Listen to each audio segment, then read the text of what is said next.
Welcome to the channel, everybody. So today we're going to be doing an update and news video for you all. So there's a few things that have been happening over the past couple of weeks with Scum. We've been getting a lot of news and new features that may be coming, hopefully in the next update. And there's some big ones that I am looking forward to a lot. Now, we'll start off today's video just going through the bicycles quickly. So the city bike got brought back in, as well as the mountain bike.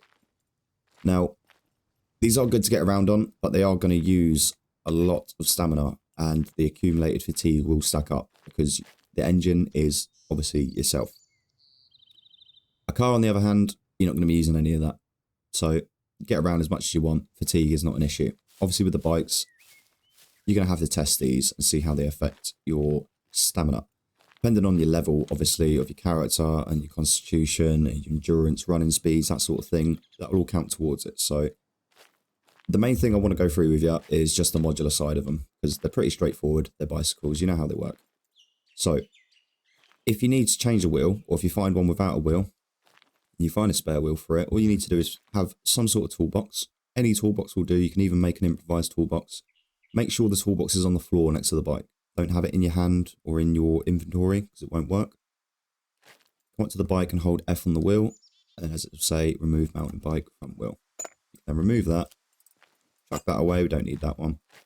Get our new wheel, and then we'll pop that on the front. Same goes for the city bike, exactly the same way. You just need a toolbox. You don't need a car repair kit or anything like that. You don't need a car jack. It's just a toolbox and your bare hands. So we'll move on from them. Next thing that came in with the update a couple of weeks ago, which a lot of people were not happy with, was accumulated fatigue. Now, we got these bedrolls, which, you know, are a nice little touch, but I mean, even I wasn't happy with the level of accumulated fatigue we were getting. So, obviously, with your stamina now, you'll get accumulated fatigue change depending on what you're doing, the activities you're doing, depending on your constitution, your base skill, your running, your endurance, all that sort of stuff will all constitute to this now. Now, if we were to run around for a minute, let's just go have a little sprint around, shall we? And we'll just watch this.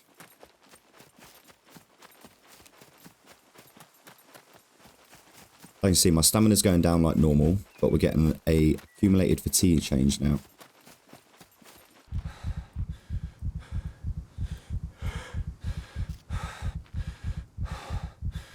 Okay, so I've just gone and ran around and then just used the bike a little bit, and as you see, we're on minus 15 stamina. So this will recover itself. As you can see, our accumulated fatigue now is 0.3 SU. So our max stamina now has dropped to 59.8. So instead of it being at full stamina, we're going to have slightly less stamina than we did before. Now, to resolve this, you can just hold your tab, go into your actions and lay down like normal. As you can see here, we'll get accumulated fatigue change, minus 12 SU resting. If you're laying down on the ground, you get minus 12 SU per hour. If you're laying on a bedroll, you get minus 1 SU per minute. Okay, so I mean, if your stamina is on 0 to 60, it's going to take you an hour of laying down on this bedroll for this to regain up to 60. So it has been reduced in the latest patch that they brought out. I think they reduced it by half. So again, you're probably never going to get this right down to 0. You know, at 80% maybe you'll be at. And then it will take you, what, 40 minutes. You can either log out for 40 minutes, which obviously isn't ideal for the player base, because then you're playing for a few hours, you're logging out for 40 minutes, you're coming back in, playing for a few hours, you know, and it can become a bit tedious. Now, I'm all for the accumulated fatigue, don't get me wrong. There has to be some sort of balance with it. And I'm hoping that they find this sort of balance with, not with just this patch, but with future patches, and they continuously work on it. Because obviously not everyone's going to be 100% happy even with what it's at now.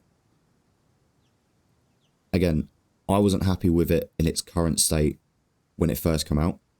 I think the ideas that the devs are having are great, but I think sometimes the delivery on them have just been poor. Especially the last couple of updates, there's been a few things where just the delivery on it has just been, it's like they didn't even think about it. They just added it in, and obviously the forums blew up, all the Scum base blew up about accumulated fatigue, and they listened and they changed it. And they changed it relatively quickly as well, so it's nice to see the dev team are listening to the player base. But again, this thing I'm gonna have to play around with this a bit more, because I haven't done a full 6 to 8 hour session yet where I can fully test out the accumulated fatigue and the stamina rates. But basically, as you're moving around, as you're doing things, you're going to gain accumulated fatigue. Once this is gained, this will lower your stamina to a certain point, so it might be at 40 of 60. That extra 20, you're going to have to come and lay down on a bedroll for 20 minutes for that to go back up to 60 of 60. It was a lot longer before, so take it as you will, but it's an improvement in my view. So, as I said before, hopefully they'll do little bits, bobs to it. They'll tweak it as the time goes on.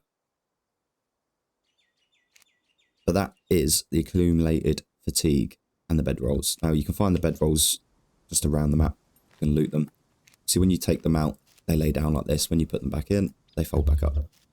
So, we've gone through the bikes, we've gone through the bedrolls and the accumulated fatigue, and now we have another one that, again, people were not generally happy with. Now, I'm not a massive PvP player. I do PvP servers and I do play on them, but generally I'm in a PvE setting with a couple of mates or something. Or if I am in a PvP setting, again, it's in a squad with a couple of people. So this sort of thing doesn't generally bother me too much, because I'm not the type that goes around raiding, you know. I'll happily get into a firefight with someone, but generally like stalking someone's base and waiting for them to come out and then killing them and raiding their base or anything like that, I don't do. But with these dial locks, now these are 10 by 10 by 10 locks, so there's 1,000 different combinations you can have on one lock. Now, if we can walk up to this door, as you can see, I've already put one on here. Now, that's 1,000 combinations someone has to get through or guess before they get it right. And I mean, it could be the 1,000th try they do.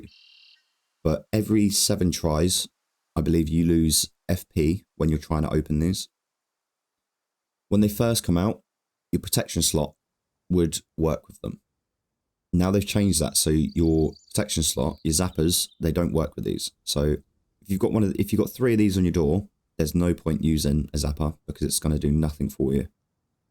If you had 2 of these and then a gold lock at the end, then put your zapper on, because if they get through these 2 locks and they get to this one, then they're going to start getting zapped, or vice versa, you know. With these dial locks, all you need to do is have one in your inventory, and then right click and set combination, and it'll bring up this screen. Now all you need to do is use your mouse wheel while using your mouse over it, up and down, and it will change the lock. So set it to whatever you want, 000, and hit space. Success. Now that lock will be in your hand. So with that lock, then you just move it to your lock slot. And there you have 2,000 potential combinations. Obviously, if you're using these, don't use the same combination on every single lock, because if they crack one, they're probably going to crack every single one straight after. So you can have 3 different combinations on here, and that would then give you a total of 3,000 combinations to get through on this door. Now, if you have a base that has airlocks on, you could have 3 of those on your front door. They come through your front door, they've got another door that meets them. You've got another 3 of those locks on there. That's 6,000 locks, or 6,000 combinations to those 6 locks that they have to get through. Now, most people in an airlock have not just 1 door, but 2 doors. So you've then got another set of 3 before you're even through the first airlock into the base. Obviously, with bases, you can blow up the walls, you can use C4, stuff like that. One, does take time, does take resources. Secondly, if someone's in a prefab like this and they've blocked all the windows up, you're pretty much not going to be able to get in here. It's not impossible, don't get me wrong, because, you know, there are combinations, and if you took your time, you probably could do it, but again, with a prefab like this, if you block all these windows up so no one can jump through with your fortifications, like this, you know, we can then upgrade these to a point where they're all metal, and you can live in here quite happily, and to be honest, you're not really going to get raided. Unless someone's going to sit there and take the time to take all 3 of those locks off. You've got a 3,000 lock combination there. But to be honest, is it really worth spending the amount of time it may take to get those 3 locks off for what could possibly be in a small base?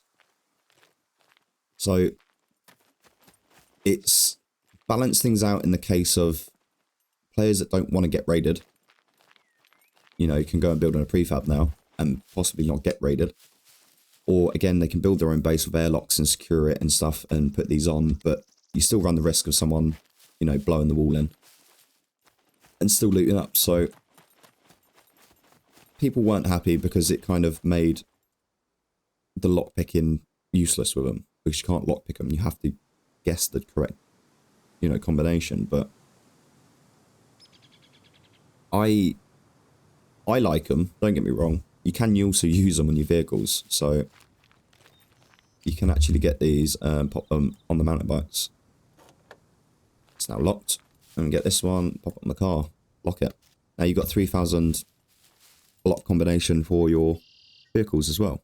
So it makes them even harder to get in rather than a standard gold lock, which if someone's a good lock picker, it will take them no time at all to get into it. So for the people that are like really experienced lockpickers that go around raiding, and you know, it's kind of balanced that out to where they can't do that as much. But then again, it kind of takes away the premise of the lore of the game of being on the island, and you know, it's survival and it, you know, each to their own and all the rest of it. It's difficult to kind of balance these sort of things, because you've got players on one side that like certain things, you've got players on the other side that like certain things. I mean, you're never going to please everybody, and that's just the hard truth about it. You're not. It doesn't matter how hard you try, someone's going to have an issue with what you're saying, what you're doing, or what you're trying to create. So I've stuck with Scum for years now, because it's been one of those games that have just been a top tier survival game for me for years now. There's no other sort of game other than DayZ that's sort of up here in this genre. You know, DayZ and Scum are top 2 survival games in my opinion of open world crafting, like on this sort of scale. And I get people giving Scum shit. I get that, you know, it's not been the best run for them over the past few months. But as I've said, if I can wait, you know, a bit of time for some vehicles to come back, you know, if they're going to take away stuff to essentially make it a lot better and bring it back in the next update, and it improves the game tenfold, then I'm all for that. I'm not going to sit there and argue with that and be annoyed at the fact. You know, the only thing that I was a bit annoyed about and I wasn't happy about was the accumulated fatigue when it first came out. But as I've said, they've now come around to patching that slightly. So I'm going to take a little trip down the road, because as you can see, it's a bit misty down here and a bit foggy. It's because Summerball has had a little update, and it's now got this lovely atmosphere from where the nuclear site is. So it's not radioactive around here. You know, I'm not gaining any radioactive elements from this. I'm just thirsty because I haven't drunk anything in a while. But so obviously this area in the nuclear site, you'd be getting radiation poisoning now, but over here you're not. So it's more of a atmospheric sort of touch to the place. And to be honest, I'm all for this. I'm very happy, because not only does this give it more of a atmosphere and a feel, and you know, something for solo players and single player players, but also PvP. Now, I've done some PvP in Sourboard before, and I mean, coming here now and trying to do PvP will just give it a whole new element. You know, every corner someone could be waiting, and they're going to be so much harder to spot, getting chased down. But, you know, it's one of those things that I really like it. You know, some players have hate it and don't like it at all and want it removed, but I just feel it gives it more of an essence. You know, we're in a survival game. It's not all hunky-dory and, you know, everything's fine and we're all in this, like, paradise island. It's supposed to be an atmospheric survival game, and I feel like this just brings that level up a bit more to Scum. I'm not saying do this the whole map, because I don't think that would work. You know, I find it nice when you're out in the open, enjoying life, and then you come down to here and it just turns into this sort of atmosphere. You know, it's nice having that transition. So, yeah, I just thought I'd run through some of all quickly just to show you. And as you can see, we are very exhausted from our little push bike run. So, let's have a little look, shall we? See what we're on. So again, our fatigue's not that bad. Obviously, because we've gone non-stop riding, it's gone to a minus level, but our accumulated fatigue is at 0.3 again. Obviously, with accumulated fatigue as well, you can drink coffee. So you can drink 1 coffee an hour, I believe. If you drink more than 1 an hour, it doesn't do anything for you. But if you drink coffee, then it reduces the effect of accumulated fatigue. You can eat really good food. The better the food you're eating, the better your fatigue rate will increase. You know, there's loads of little bits and bobs, and we're going to go through them in a moment, because I've got a load of stuff from Thomas Slav's Twitter to show you. Just going through, especially another big thing that I'm looking forward to coming to this game, or returning, I should say, in an improved manner, which is the food, cooking, and hunting. Now, these are 3 things that, for me, are like, you need them in a survival game for it to be a survival game. You can't be a survival game without having some sort of hunting, you know, and cooking mechanic to the game, because you're just living off MREs and, you know, mushrooms and crickets in trees, and it's not the right way to go about it. So we've been waiting for a long time now for accumulate fatigue. Sorry, we've been waiting a long time now for the cooking to get revamped and come back. And over the past couple of weeks, we've been getting a lot, and I mean a lot of different images and different things from Thomas Slav, just teasing us on new items, new things. I'll show you this as well, which I noticed, which I'm really excited for. Soup in wooden bowls. Now, these wooden bowls look like they're crafted from trees, from a log. So it looks like someone's chopped down a tree, taken a bit of the log, carved a bit of the inside out, and made a bowl from it. Now, I'm hoping that these are something that will be brought into us so we can craft. And I'm hoping that they have more than one use. Because as we know with the cooking pots, the old school cooking pots, you used them once and they were gone. Which I never really understood fully. It should have had a degrading sort of damage to it. So each use would have taken 10% usage out of it. You know, so that would have probably been a better way to go, but I hope with the new bowls that they've got here showcased that they're going to be craftable and they're going to be more than one use. Or if they're not more than one use, then hopefully it's not resource driven to make them.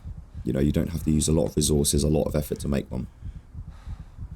So we've been getting loads and loads and loads and loads of images of different types of food, and bits and bobs that have been coming, that will be coming, hopefully. I keep saying hopefully in the next update, in the 0.9 update, or 0.85 update, I should say. But I mean, we can all hope. We can all dream. We can all wish. But yeah, hopefully that all this you'll see in the next update. It seems to be getting closer and closer to the time where they're going to be releasing this, because of the amount of information we've been getting about it over the past month. Now, I'll move on to this quickly, which is a nice little image from the team that we got a few weeks back of them making a trailer. Now, with the trailers, we normally get these around the times of big updates or a major update as such. So there is some dev notes this week that have gone through this and said that they are working on this still. So I'm hoping that this again will be the trailer for the next update and that will again hit soon, because I feel like we need a bit more in Scum. Now, don't get me wrong, I'll happily sit here in the current state and play this game for 6 to 8 hours, happily. But at the same time, I've been waiting for AI for a long time.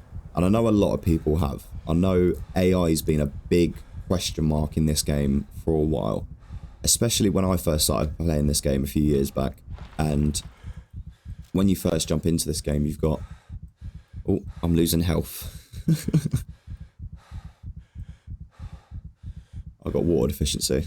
That doesn't help the case really, does it? Right, so... Stop bloody riding the bike for a while. Let's drink all this. Let's hydrate ourselves back up. And I'll carry on with AI. So yeah, we've all been waiting for years for AI, and it's always been a big question mark. And the main question mark has always been with me, because we've always had this journal here. And it's always had main missions, side missions here.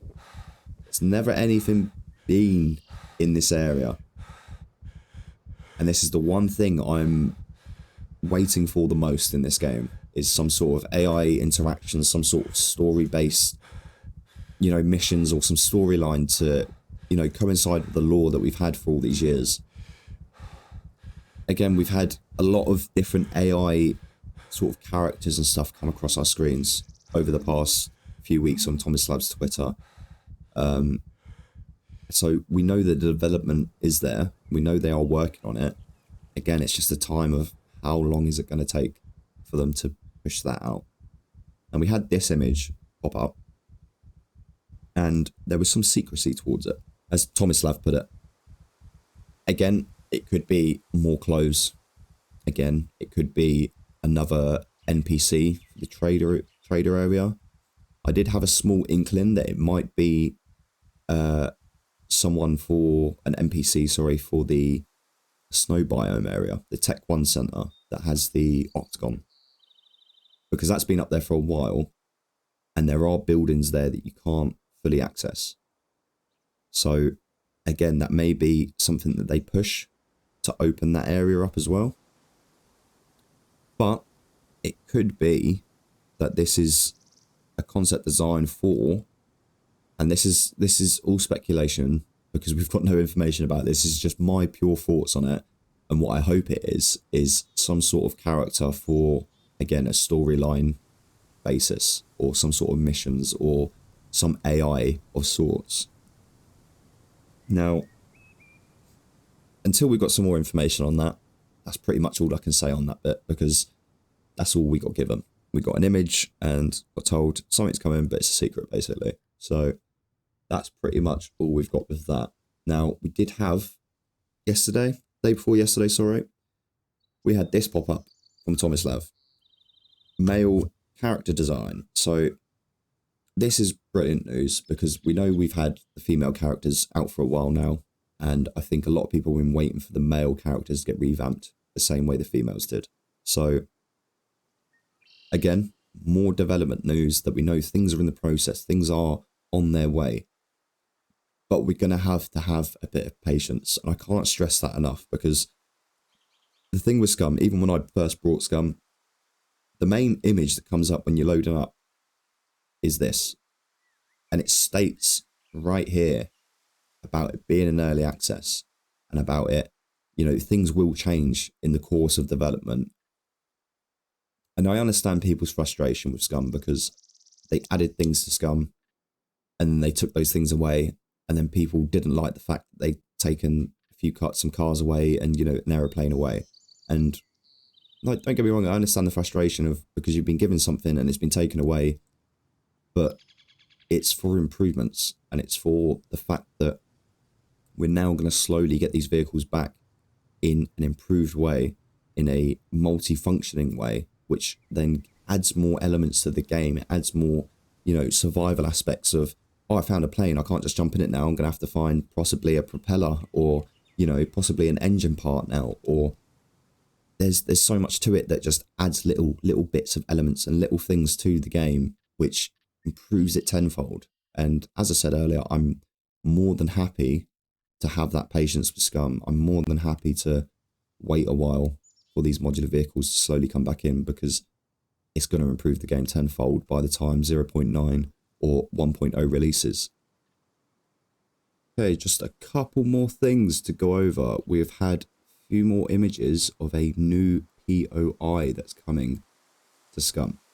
Now, Tomislav said himself that this will be the last POI that they add to Scum until obviously 1.0 releases, because they feel they've got more important things to be focusing on, like the optimization side of things before full release comes along. Which, again, I completely understand. There are things with Scum that need to be focused on, and the player base has said numerous times you don't need to be adding stuff when there's more important things that are broken to be fixed. But as Tomislav said himself, there are things working in parallel with each other. So just because you're not seeing stuff to do with the broken bits like we are here, they are still in work. You know, all the food work that's been redone that we've just seen, that's all slowly being shown to us over the past few weeks. So it shows me that the food rework, even though it's taken a long time to come through, is coming through. But as we can see with this new POI, it is over the river from the nuclear site. So whether or not there'll be some radiation here is another question, but we're going to have to wait to find out some more information about this.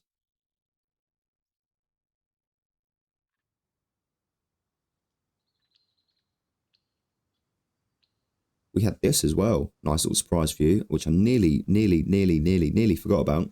We had this concept art from Tomislav as well for new AI. I know I went over a little bit of AI, but I missed these. And we've got another awesome looking enemy AI concept. And I'm just going to leave these images up on the screen for a minute, just so you can take it all in. Because, I mean, I don't know how we're going to deal with something like that. I can't, because I've played Scum for so long in this sort of nonchalant sort of way of, especially in a solo game where you've got no real threat to you. And now suddenly you're going to have things like this, and things like this, and this, and this, and this. And yeah, it's just going to be nuts by the time all of this does hit Scum. And I can't wait for it all. So I just wanted to throw that on the screen quickly and just quickly show you all that, because I nearly forgot about it. But yeah, I hope you have a great weekend. I hope you're all enjoying yourselves in Scum. If you want a challenge, head over to Rakit server. They've got red pill, blue pill rules on their server. Go check out the rules first and read through them so you understand. But if you want a challenging server, Rakit server, go and check it out. I've been playing on it recently, and it's a great little PvP server. So thanks for joining me, everyone. Hope you have a great weekend. Until next time, see ya.